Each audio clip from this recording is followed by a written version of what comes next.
আয়ের যে সত্যিকারের যে মূল্য, যেটা দিয়ে সে একটা ক্রয় ক্ষমতা রাখে, সেটা যদি কমে আসে তো সে তো অস্বস্তিতে থাকবে অনবরত। কোথায় দামটা বাড়লো, যে দামটা বাড়লো সেটা যৌক্তিক কিনা, সেই বাড়তির পেছনে কার হাত আছে, কেন, এবং শেষ পর্যন্ত এই যে সরবরাহের যে একটা ধারা, সেইটা যদি আমরা দেখি তাহলে পরে কিন্তু ওই গবেষণা থেকে আমরা বলতে পারবো, যদি আমরা স্বল্পোন্নত দেশ থেকে উত্তরণ আমাদের ঘটে তাহলে আমরা অনুদান পাবো না। সহজ শর্তে এতদিন আমরা যে ঋণের সুবিধা ভোগ করেছি, সেটা একটা নতুন চ্যালেঞ্জের বিষয়। এক নিশ্চয়ই। সুপ্রিয় দর্শক, ঢাকা স্ট্রিমের স্ট্রিম টকে আপনাদের স্বাগত জানাচ্ছি। আজকে আমাদের আমন্ত্রণে স্টুডিওতে এসছেন ডক্টর সেলিম জাহান। উনি ঢাকা বিশ্ববিদ্যালয়ে শিক্ষকতা শুরু করে পশ্চিমা বিভিন্ন বিশ্ববিদ্যালয়ে দীর্ঘদিন শিক্ষকতা করেছেন এবং জাতিসংঘ উন্নয়ন কর্মসূচিতে মানব উন্নয়ন প্রতিবেদনের সঙ্গে উনি দীর্ঘদিন জড়িত ছিলেন এবং সৌভাগ্যবশত ডক্টর সেলিম জাহান আমার সরাসরি শিক্ষক। আমি কিছুদিন ঢাকা বিশ্ববিদ্যালয়ে তাকে পেয়েছিলাম। সেলিম জাহান স্যার আমাদের অত্যন্ত সুপরিচিত অর্থনীতিবিদ শুধু না, উনি একজন সুলেখক এবং সুবক্তা। তো স্যারের সঙ্গে আমরা আজকে দেশের চলমান পরিস্থিতি, অর্থনীতি থেকে শুরু করে নির্বাচন, রাজনীতি, এসব বিষয়ে আমরা কথা বলবো। আমি কথা না বাড়িয়ে স্যারের সঙ্গে শুরু করছি কথা। স্যার কেমন আছেন? ভালো আছি। তো স্যার, আমি প্রথমবারের মতো আপনাকে পেলাম হোস্ট হিসেবে, এটা আমার জন্য আনন্দের। তো স্যার, আমরা শুরু করতে চাই যে মানে দেশের সামগ্রিক অবস্থা আপনি কেমন দেখছেন? আমি যদি অর্থনীতির দিক থেকেই বলি, কারণ সাধারণ মানুষের মনে এখন দুটো জিনিস কাজ করছে, একটা হচ্ছে অর্থনৈতিক অবস্থা, আরেকটা হচ্ছে রাজনৈতিক ব্যাপারগুলো। তো অর্থনৈতিক দিক থেকে আমি যেটা মনে করি, আমি বলি যে বর্তমানে দেশে কতগুলো অর্থনৈতিক বাস্তবতার মধ্যে আমরা বসবাস করি।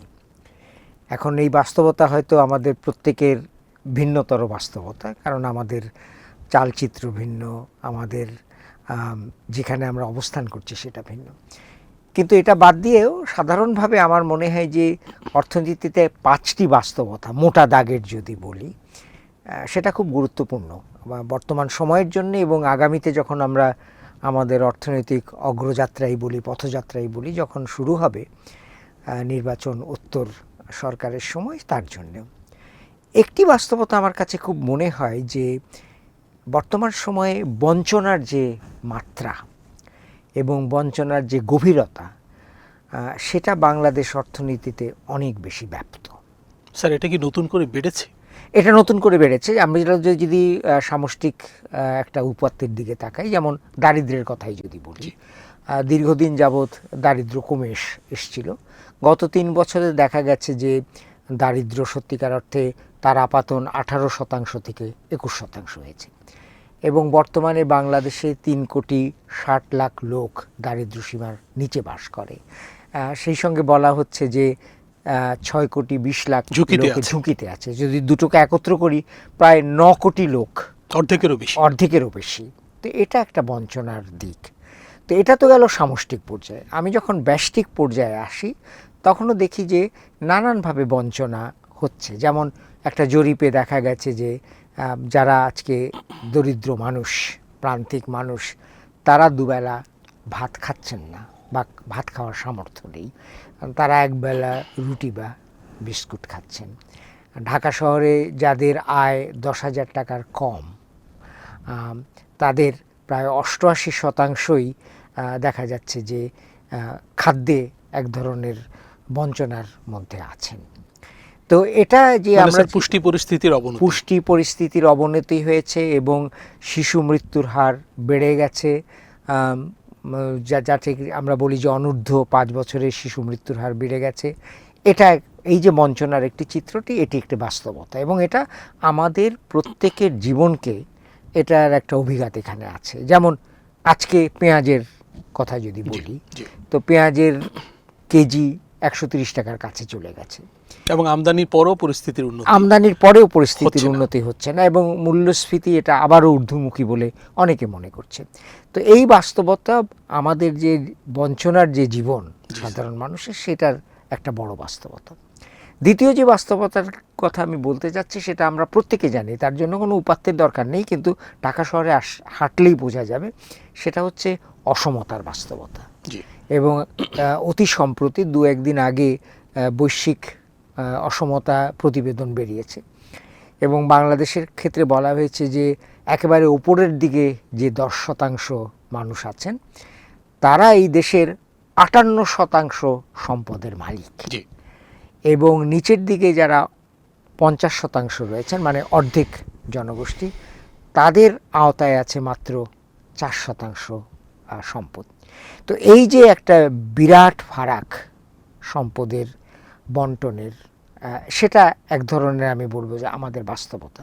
এবং এই যে অসমতার বাস্তবতা, এটা শুধু সম্পদ বা আয় বা ফলাফলে নয়, এটা আমরা সুযোগের ক্ষেত্রে দেখছি, শিক্ষার সুযোগের ক্ষেত্রে দেখছি, স্বাস্থ্যের সুযোগের ক্ষেত্রে দেখছি, আমরা যে পানি পান করি তার সুপেয় পানির ক্ষেত্রেও দেখছি।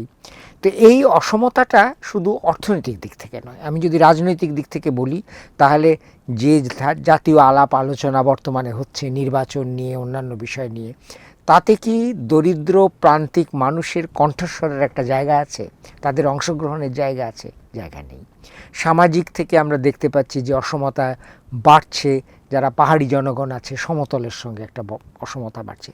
নারী পুরুষের যে অসমতা, সেটা শুধু অসমতা নয়, এখন এই সম্পর্কটা একটা সহিংস সম্পর্কে চলে গেছে, যেখানে আমি যেটাকে বলি যে বিষাক্ত পিতৃতান্ত্রিকতা যেখানে ঢুকেছে, যেখানে পুরুষেরা দাবি করছে যে তারা নারীদের নৈতিকতার পুলিশ।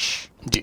তো এই যে অসমতাটা, এটা আমাদের একটা বাস্তবতা। এবং স্যার, রাজনৈতিক অঙ্গন থেকেও এরকম আওয়াজ উঠছে যে নারীর কর্মঘণ্টা কমিয়ে দেওয়া যেতে পারে। তা এখন কথাটা হচ্ছে যে নারী 5 ঘন্টা কাজ করবে, নারী 10 ঘন্টা কাজ করবে, তার ঘরের কাজ, বাইরের কাজ, তার উৎপাদনশীলতার কাজ, প্রজননের দায়িত্ব, সেটা নারী কিভাবে বিভাজন করবে, সেটা তার একটা বলা চলে সিদ্ধান্ত। সেখানে বাইরে থেকে তো সিদ্ধান্ত চাপিয়ে দেওয়া যায় না। তৃতীয় যে বাস্তবতাটা হচ্ছে যে আমরা কিন্তু ঋণভারে জর্জরিত। আমি যদি আজকে বলি যে আসলে বর্তমানে বাংলাদেশের প্রতিটি মানুষ ঋণ পরিশোধের জন্য তার দায় হচ্ছে 7,500 টাকা, যদি পুরো ঋণ দায়ের কথাটা হিসেব করি। আর যদি পুরো ঋণের যেটা আছে সেটা হিসেব করি, তাহলে আমাদের প্রত্যেকেরই মাথাপিছু 1 লক্ষ টাকা ঋণ আছে। তো একটা জাতি, একটা দেশ তার উন্নয়ন অগ্রযাত্রার কথা চিন্তা করছে, যেখানে তার দেশজ সম্পদ সে আহরণ করতে পারছে না, বিদেশি বিনিয়োগ সেখানে নেই, এবং দেশজ খাত থেকে বাইরের যারা দাতা গোষ্ঠী আছে তাদের কাছ থেকে ঋণ করে যখন আমাদের দেশের উন্নয়ন কর্মকাণ্ড চলছে, বা বহু ক্ষেত্রে হয়তো সাধারণ ব্যয়ও আমরা মেটাচ্ছি, তো সেই জায়গায় এই পুরো ব্যবস্থার একটা বজায় ক্ষমতার প্রশ্ন উঠে আসে।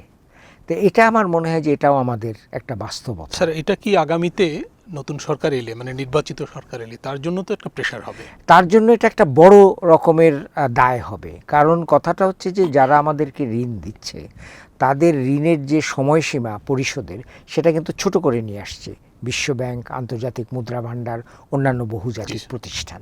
আচ্ছা, আরেকটা বাস্তবতা হবে যে যদি আমরা স্বল্পোন্নত দেশ থেকে উত্তরণ আমাদের ঘটে, তাহলে আমরা অনুদান পাবো না। সহজ শর্তে এতদিন আমরা যে ঋণের সুবিধা ভোগ করেছি, সেটা একটা নতুন চ্যালেঞ্জের বিষয়। নিশ্চয়ই। এবং এটার সঙ্গে আমাদের যে বৈদেশিক মুদ্রার মজুদ, সেটার সাথে একটা সম্পর্ক আছে, কারণ এই বৈদেশিক ঋণ তো আমরা ফেরত দিচ্ছি বৈদেশিক মুদ্রায়।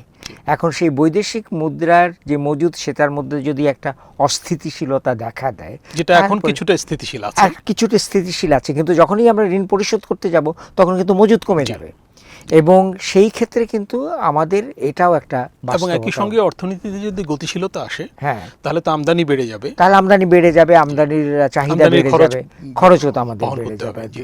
যাবে।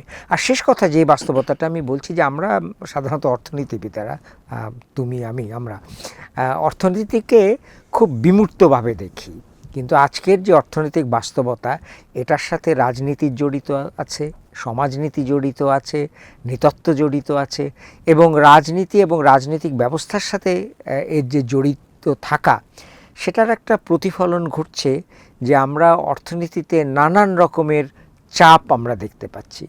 চাঁদাবাজি চলছে, অর্থনৈতিক কর্মকাণ্ডের উপরে হস্তক্ষেপ চলছে, এবং চাঁদার রেট নাকি বেড়েছে স্যার। চাঁদার হারও হয়তো বেড়েছে, এবং আমরা দেখতে পাচ্ছি যে মব সংস্কৃতি যেটা এসছে সেটা শুধু রাজনৈতিক একটা বিষয়ের প্রতিফলন নয়, অর্থনীতিকেও চাপে ফেলছে, এটা অর্থনীতিকে চাপে ফেলছে, উদ্যোক্তাদের চাপে ফেলছে। উদ্যোক্তাদের চাপে ফেলছে। সামান্য ক্ষুদ্র প্রতিষ্ঠানগুলোর কাছ থেকে যদি চাঁদা আদায় করা হয় অনবরত, তাদের চাপে ফেলছে।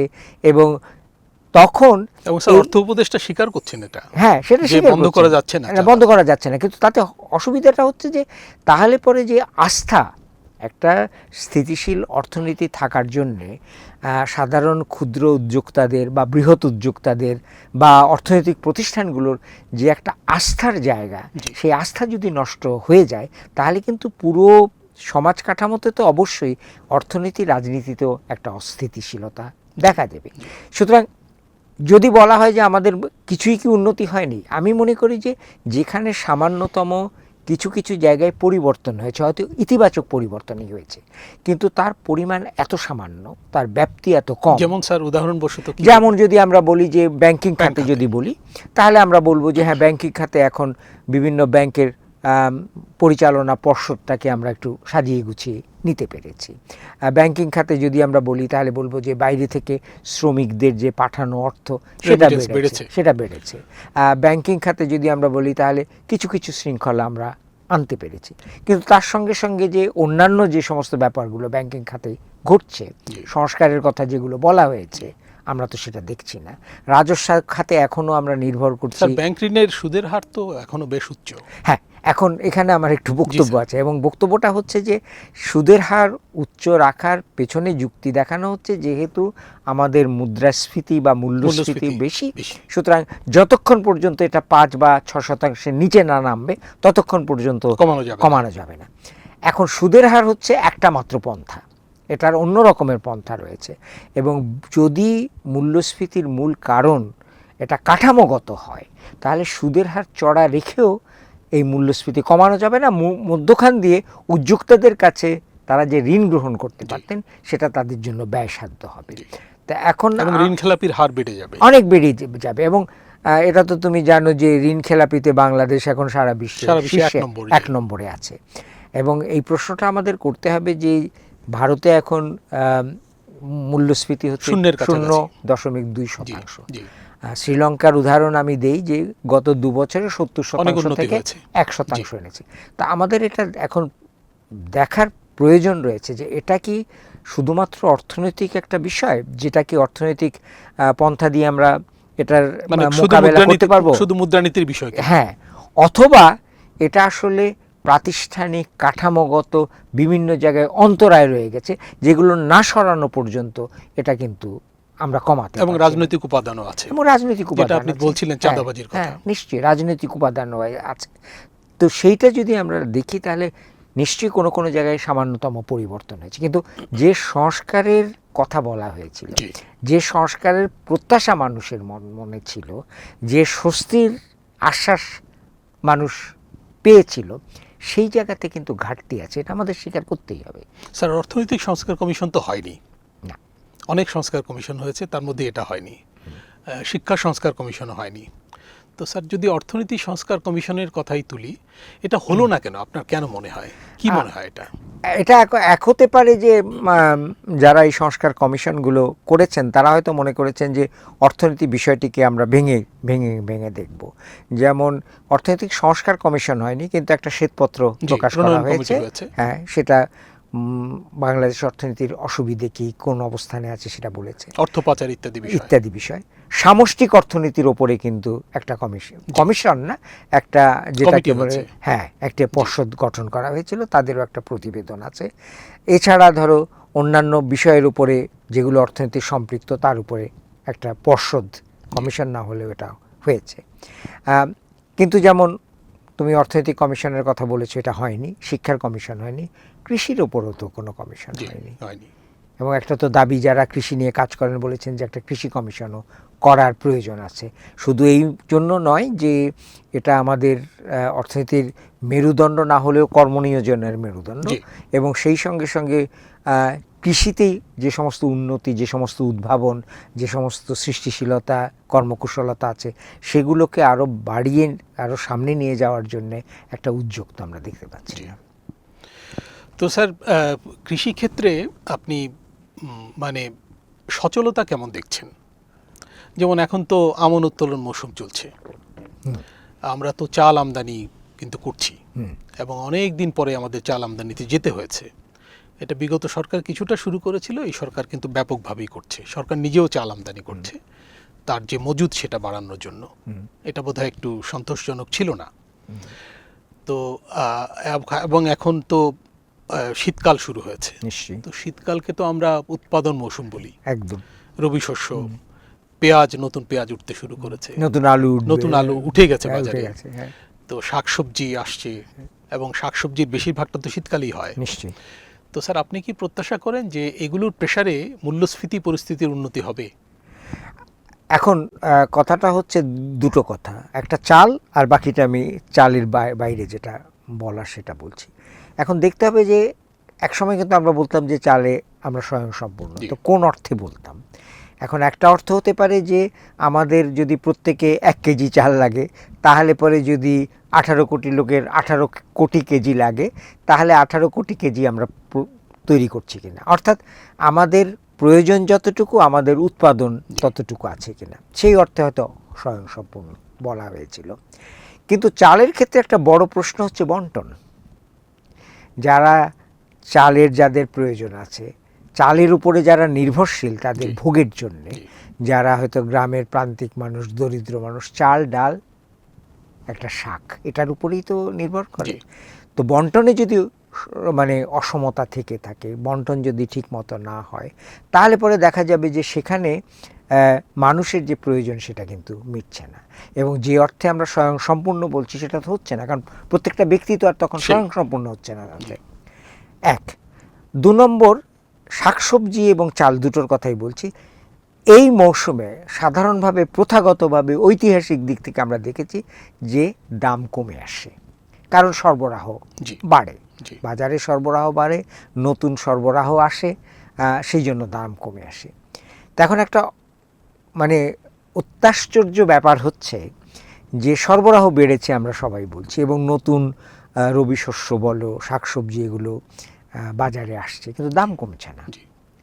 তাহলে এটা আমি দেখি যে এটা যত না অর্থনৈতিক যে সমস্ত গতিময়তা কারণ আছে, আমি মনে করি যে এই কারণগুলো অন্য জায়গায়। এটা হয়তো কাঠামোগত বা প্রাতিষ্ঠানিক ব্যাপার। আমি খুব সোজা উদাহরণ দিই। অনেকেই বলেন যে ঢাকা শহরের শাকসবজির একটা বড় অংশ আসে শেরপুর থেকে। তা এখন শেরপুর থেকে যদি সরাসরিভাবে এটা চলে আসে, তাহলে পরে মনে করা যাক যে সেটার এক ধরনের দাম হবে। এখন শেরপুর থেকে যে তরিতরকারি আসে, সেটা যদি 3 জায়গায় খাত বদল হয়, হ্যাঁ, সেটার মধ্যে যদি হস্তক্ষেপ করা হয়, সেটা যারা নিয়ে আসছেন তাদের উপরে যদি একটা অর্থনৈতিক চাপ সৃষ্টি করা হয়, তাহলে এখানে এনে যিনি বিক্রি করবেন তার পক্ষে তো ওই যে দামে বিক্রি করলে পরে আমরা প্রত্যাশা করি ভোক্তা হিসেবে সেই দামে তিনি আর বিক্রি করবেন না। 1, 2 নম্বর, যদি এটা কোনো জায়গায় কোনো অবস্থাতে যেগুলো পচনশীল নয় সেগুলোকে যদি আমরা মজুত করে রাখি, এবং তারপরে যদি সেই মজুতের উপরে আমার একজনের বা 5 জনেরই বাজারে সম্পূর্ণভাবে নিয়ন্ত্রণ থাকে, তাহলে পরে তো সেটার মূল্য কমে আসবে না। তো এই কাঠামোগত জিনিসগুলো দেখা দরকার। শুধুমাত্র আমরা বাজারে যাব এবং বাজারে গিয়ে দোকানিকে ধমকাবো যে দাম কেন বেশি, দাম কমছে না কেন কেন? বেশি, এবং আমরা দেখতে পাচ্ছি সরকারের কাছ থেকে আমরা এসেছি তদন্ত করতে দাম কেন বেশি, তাহলে তো হলো না। কারণ যেখানে প্রস্তুত হচ্ছে, যেখানে উৎপাদন হচ্ছে এবং যেখানে এসে শেষ পর্যন্ত বিক্রি হচ্ছে, জি, এই supply chain। মাঝখানেতে একদম জি। একদম সরবরাহ যে ব্যাপারটি আছে, সেটার কোন কোন জায়গায় এখানে অন্তরায় আছে, কোন কোন জায়গায় প্রতিবন্ধকতা আছে, সেটা যতক্ষণ পর্যন্ত আমরা স্পর্শ না করব ততক্ষণ পর্যন্ত এটা দাম স্যার এখানে কি আপনি বলবেন যে এই বিষয়ে গবেষণার ঘাটতি আছে আমাদের? আমি এটা বলবো, এবং কেন বলবো সেটা আমি বলি। সেটা হচ্ছে যে এই বিষয়গুলোকে সাধারণত মনে করা হয় যে এগুলো অর্থনীতিবিদদের বিষয়। তা আমাদের অর্থনীতিবিদদের মধ্যে একটা প্রবণতা আছে যে আমরা সামষ্টিক অর্থনীতি নিয়ে মাথা অনেক বেশি ঘামাই। বৈদেশিক মুদ্রার মজুদ কেন কমে যাচ্ছে, মূল্যস্ফীতি কেন বাড়ছে, মুদ্রা সরবরাহ কেন হচ্ছে, প্রবৃদ্ধির হার কেন 5% বেশি করা যাবে না, এবং আমরা অর্থনীতিবিদেরা, আমাদের নীতি নির্ধারকেরা এটার মধ্যেই আবদ্ধ হয়ে আছেন। এবং সেই সঙ্গে বলবো যে আমাদের উন্নয়ন সহযোগী যারা আছেন বাইরে থেকে, তারা ফোকাস করেন, ওখানটাই করেন। তো এখন এই যে গবেষণার কথা যেটা বলছো, সেই গবেষণাটা হতে হবে আসলে ব্যষ্টিক পর্যায়ে। ব্যষ্টিক পর্যায়ে গবেষণা হতে হবে, যে একেবারে আমরা যদি ধরে ধরে ধরে ধরে দেখি যে কোথায় দামটা কত আছে, কোথায় দামটা বাড়লো, যে দামটা বাড়লো সেটা যৌক্তিক কিনা, সেই বাড়তির পেছনে কার হাত আছে, কেন, এবং শেষ পর্যন্ত এই যে সরবরাহের যে একটা ধারা, সেইটা যদি আমরা দেখি, তাহলে পরে কিন্তু ওই গবেষণা থেকে আমরা বলতে পারবো। এবং নীতি নির্ধারকদের ওই গবেষণার যে ফলাফল, সেইটার উপরে কিন্তু তাদের নীতি নির্ধারণ করতে হবে। সেটা যতক্ষণ পর্যন্ত না হচ্ছে ততক্ষণ পর্যন্ত ওই সমস্যাটাকে আমরা ধরতে পারছি না। স্যার এখানে একটা প্রশ্ন আসে যে আমরা তো চালের ক্ষেত্রেও কিছুটা বিদেশ নির্ভর হচ্ছি, সেটা হয়তো কেটে যাবে যদি আমাদের এই মৌসুমের ফলনটা ভালো হয়, আমাদের যদি বড় মৌসুমের ফলনটা ভালো হয়। আবহাওয়া পরিস্থিতি ভালো দেখা যাচ্ছে, শুধু বাংলাদেশে না, এই অঞ্চলে এবছরও কিন্তু বড় রকম কোনো দুর্যোগ হয়নি না, যেটা গত বছর দেখা গিয়েছিল। একটা বন্যা হয়েছিল ওই সরকার ক্ষমতায় নেওয়ার পরপরই। তো এবং এই অঞ্চলেই দেখা যাচ্ছে যে খাদ্যশস্য উৎপাদনে একটা গতিশীলতা তৈরি হয়েছে। চাল সহ, গম সহ অনেক কিছুর দাম, মানে যেগুলো আমরা আমদানি করি, বিশেষ করে গম তো আমরা ব্যাপকভাবে আমদানি করি, ভুট্টাও আমদানি করি, আমরা জ্বালানি তেল আমদানি করি, সার আমদানি করি, আমরা এলএনজি আমদানি করি হিউজ। তো এগুলোর দাম আন্তর্জাতিক বাজারে শোনা যাচ্ছে যে একটু নিচের দিকে, হ্যাঁ, কমে আসছে, কমতির দিকে। এবং খাদ্যশস্য থেকে নিয়ে অন্যান্য এমনকি উৎপাদনের উপকরণগুলো, মানে শিল্পের উপকরণগুলো। তো এতে করে কি স্যার মনে করেন যে আগামী 1 বছর 1.5 বছর আমরা একটা স্বস্তির মধ্যে থাকবো? এই স্বস্তিটা আসবে, যে তুমি বিদেশি বাজারের কথা বলেছো, তো এই যে তেল আমরা আমদানি করি, তেলের বাজারে তেলের দাম কমেছে। অন্যান্য বাজারেও আমরা দেখতে পাচ্ছি যে বিভিন্ন খাদ্যশস্যের দাম কমেছে। এই যে কমতি যেগুলো আমরা আমদানি করি, সেটা যদি আমাদের যে মূল্য স্তর, মূল্য কাঠামো, সেটাতে যদি প্রতিফলিত হয় তাহলে স্বস্তি আসবে। যদি সেটাতে প্রতিফলিত না হয় এবং মূল্য যদি সেই জায়গাতে থাকে, এখন অনেকে বলছেন যেটা কমিয়ে আনতে অনেক সময় লাগবে। আমি ঠিক বুঝতে পারছি না কেন অনেক সময় লাগবে। তো স্বস্তির জায়গাটা হচ্ছে যে সাধারণ মানুষের, এবং মনে রাখতে হবে যে তাদের মজুরি কিন্তু বাড়েনি। মানে মূল্যস্ফীতির হার মজুরি বৃদ্ধির হারের চেয়ে মূল্যস্ফীতির হার বেশি। তাহলে পরে তাদের যে সত্যিকারের যেটা মজুরি, সেটা কিন্তু কমে যাচ্ছে। তো সেইটা যদি হয় তাহলে একজন মানুষের স্বস্তির জায়গাটা নষ্ট হয়ে যাচ্ছে। কারণ তো সে তার যে আয় এবং আয়ের যে সত্যিকারের যে মূল্য, যেটা দিয়ে সে একটা ক্রয় ক্ষমতা রাখে, সেটা যদি কমে আসে তো সে তো অস্বস্তিতে থাকবে অনবরত। এবং সেই অস্বস্তির কারণে তার ভোগ, অনেক ক্ষেত্রেই ভোগের ক্ষেত্রে দেখা যাবে যে নানান রকমের পরিবর্তন আসছে। মনে করা যাক, সে আমিষের ভোগ তার কমিয়ে দিতে হচ্ছে, শর্করার ভোগ তার বাড়িয়ে দিতে হচ্ছে, এবং এই যে আমিষের এবং শর্করার মধ্যে যে একটা অনুপাত, বা সেটা যদি কিন্তু নষ্ট হয়, তাহলে সেখানে তার প্রথম শিকার হবে কিন্তু পুষ্টি, বিশেষত শিশুদের পুষ্টি। এবং এটার কিন্তু দীর্ঘমেয়াদী প্রভাব থাকবে। কারণ শিশুদের পুষ্টির কমতি শুধুমাত্র একটা স্বাস্থ্যগত বিষয় নয়, এটা কিন্তু তার শ্রম বাজারেও প্রতিফলিত হবে। হ্যাঁ, শ্রমবাজারে হবে তার সক্ষমতা, সক্ষমতা, তার মস্তিষ্কের উৎপাদনশীলতা, বিকাশ, বিকাশ। তার উৎপাদনশীলতা সব জায়গায় প্রতিফলিত হবে। এই দীর্ঘমেয়াদী ব্যাপারটি কিন্তু আমাদের মানব মাথার মধ্যে এবং ঢোকে। এটা মানব সম্পদ উন্নয়ন ক্ষতিগ্রস্ত মানব হবে। সম্পদ উন্নয়নে এটার একটা প্রভাব নেতিবাচক একটা প্রভাব প্রভাব পড়বে থাকবে। নিশ্চিতভাবে। তো স্যার মানে এইটাও একটা প্রশ্ন যে আন্তর্জাতিক বাজারে, যেটা আপনি বলছিলেন যে আন্তর্জাতিক বাজারে নিম্নগতি দেখা দিলেও আমাদের এখানে এটা প্রতিফলিত হচ্ছে না, আপনি ডোমেস্টিক মার্কেটের কথা বলছিলেন, এটা কিন্তু আন্তর্জাতিক বাজারের ক্ষেত্রেও সত্য। এবং এই ব্যাপারটাও আমরা কিন্তু বোধহয় খুব একটা এক্সামিন করে দেখিনি যে এটা কেন হয়। যেমন দাম বাড়লে দ্রুত দাম বেড়ে যায়, কিন্তু দাম কমলে দ্রুত কমছে না। তো এই যে গ্যাপটা হয়ে যাচ্ছে, এটা কিন্তু লোকজের সাফারিংয়ের কারণ হচ্ছে। নিশ্চয়ই, এবং এটা তো দীর্ঘদিন যাবতই আমরা জানি যে মূল্য যখন বাড়ে তখন দ্রুত গতিতেই বাড়ে, কিন্তু মূল্য কমিয়ে আনার যে প্রক্রিয়াটা সেটা অত দ্রুত গতি হয় না। কিন্তু তবু তো মানুষ তখনই একটা আস্থার জায়গা খুঁজে পাবে, স্বস্তি পাবে, যদি দেখা যায় যে একটু একটু করে মূল্য কমে আসছে। যেমন আমরা 11% থেকে যদি এখন 8% আসি, আগামী 6 মাসে যদি ওটা 6% আসে, তখন লোকের মধ্যে একটা আস্থা থাকবে যে না, মূল্যস্ফীতি কমছে।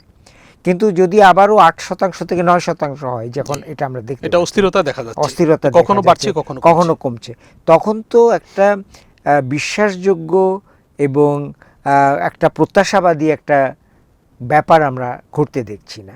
সে জায়গায় এসে মানুষ কিন্তু একটা অস্থিতিশীল অবস্থার মধ্যে পড়ে।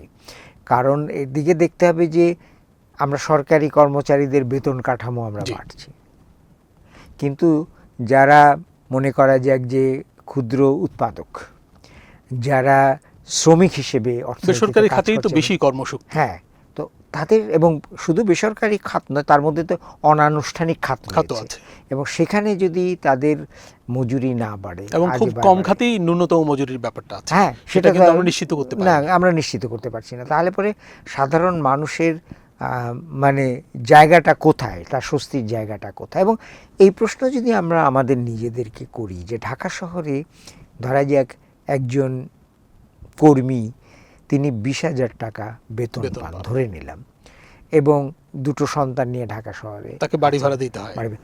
তুমি একটু চিন্তা করে দেখো যে 20,000 টাকা দিয়ে কি করে সে চলে। এটা একটা চিন্তার বিষয়, কারণ এটা একটা গবেষণা। কি করে চলে, কেমন করে চলে, সে কি ধারের ওপরে আছে, নাকি সে অভুক্ত অবস্থায় থাকে, না কি করে সে চলে? তার পক্ষে তো ধার পাওয়া কঠিন, তার পক্ষে ধার পাওয়া কঠিন। অভুক্ত না থাকলে পরে সে কি করে খায়, কি করে তার বাড়ির ভাড়া দেয়, কি করে সে কাজে যাওয়ার জন্য যে পরিবহন ব্যয় সেটা বহন করে, সে যদি তার বাচ্চাদের স্কুলে পাঠায় সেটার বেতন সে কি করে দেয়, কেমন করে সে, এবং কেউ যদি অসুস্থ হয়ে পড়ে সেটা তো আছেই, সেটা তো বাড়তি আছে, কাউকে যদি হাসপাতালে ভর্তি করতে তাহলে কি হবে? তাহলে কি সরকারি হাসপাতালগুলোর যে অবস্থা। হ্যাঁ, এবং সেই জন্যই হচ্ছে যে এই যে আমরা এর আগে অসমতার কথা বলছি, এবং তুমি সরকারি হাসপাতালের কথা বলেছ, স্বাস্থ্য ব্যবস্থায় তো এখন আমরা ত্রিমাত্রিক একটা স্বাস্থ্য ব্যবস্থা দেখছি। আমি খুব সহজ করে যদি বলি, একটা হচ্ছে সরকারি হাসপাতাল দরিদ্র এবং প্রান্তিক মানুষের জন্যে, আরেকটা হচ্ছে বলা চলে বেসরকারি ক্লিনিক, নগর ভিত্তিক বা উপজেলা ভিত্তিকও হচ্ছে, যেখানে মধ্যবিত্ত উচ্চবিত্ত, মানে মধ্যবিত্ত নিম্ন মধ্যবিত্ত যায়, আর হচ্ছে বিদেশে গিয়ে চিকিৎসা গ্রহণ, যেটা বিত্তবান এবং উচ্চবিত্তের ব্যাপার। এখন সমস্যাটা হচ্ছে যে এই যে মানুষগুলোর কথা আমরা বললাম, এবং তুমি বলেছো যে অসুস্থ হলে, তো অসুস্থ হলে সে কোথায় যাবে? সে যাবে তোমার সরকারি হাসপাতালে। সরকারি হাসপাতালের অবস্থা আমরা জানি, সেখানে কোনো রকমের গুণগত যেটা গ্রহণযোগ্য কোনো চিকিৎসা সেখানে নেই, এবং সেখানে সাধারণ অবস্থাতেও তাকে চিকিৎসা দেওয়ার মতো যে ব্যবস্থা, যে কাঠামো, সেটা তার ওখানে নেই। অন্যদিকে যারা সেই টাকা ব্যয় করতে পারেন বাইরে যাওয়া বা এখানকার যে বেসরকারি ক্লিনিকগুলো আছে সেখানে তারা সুচিকিৎসা পাচ্ছেন, সুসেবা পাচ্ছেন। তো এই যে গুণগত মানের যে ফারাক, এটা তো অসমতার একটা বড় রকমের কারণ, যে আমরা হয়তো পরিমাণগত দিক থেকে বলতে পারি যে অনেক হয়েছে, কিন্তু দালান হয়েছে, আমরা নানান রকমের অবকাঠামো হয়েছে, কিন্তু স্বাস্থ্য সেবার যে মানে হার্ডওয়্যার হয়েছে, সফটওয়্যার হয়নি।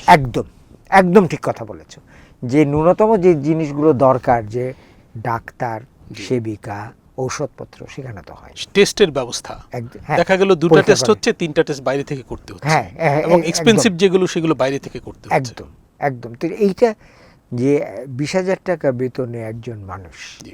কি করে, এগুলো তো হঠাৎ করে একটা দুর্যোগ, পারিবারিক দুর্যোগ, সেটা সে সামাল দিচ্ছে।